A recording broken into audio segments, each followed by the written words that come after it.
To disable the onboard outputs and panel output groups, you need to be logged into the panel, using either a maintenance or an installer code.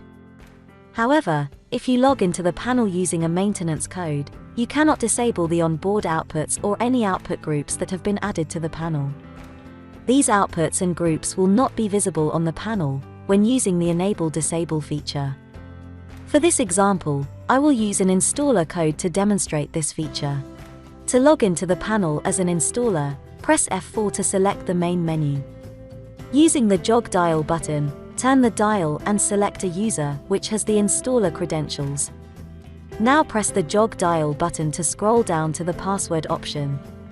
Using the jog dial button, select the correct password for the user. To do this, simply turn the jog dial button to select the correct number, and by pressing the jog dial button will move the cursor to the next digit.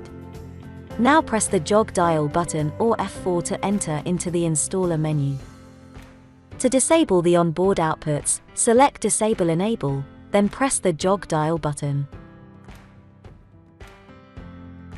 Now simply select Panel Outputs, then press the jog dial button. To disable output number 1, simply press the jog dial button. You can now see that output 1, ENB, will change to DIS, which means the output is now disabled. To return to the standard screen, simply press F2 to select Exit. The panel will now display a condition. You can view the condition by simply pressing F1 to select Show Event. Turn the jog dial button and select Conditions, then press the button. As you can see, the output is disabled.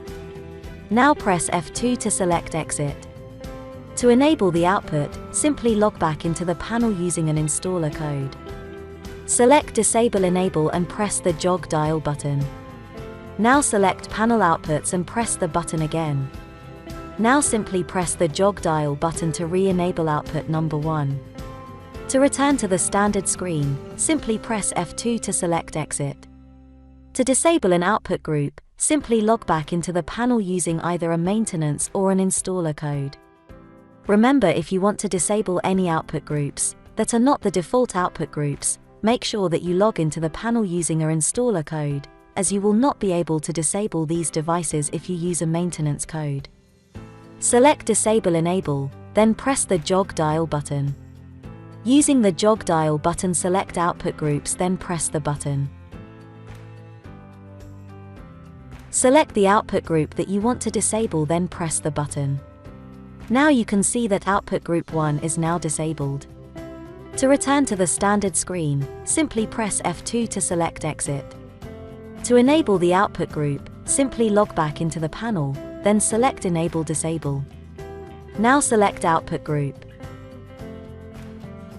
Select the output group that you want to enable, then press the jog dial button. To return to the standard screen, simply press F2 to select Exit.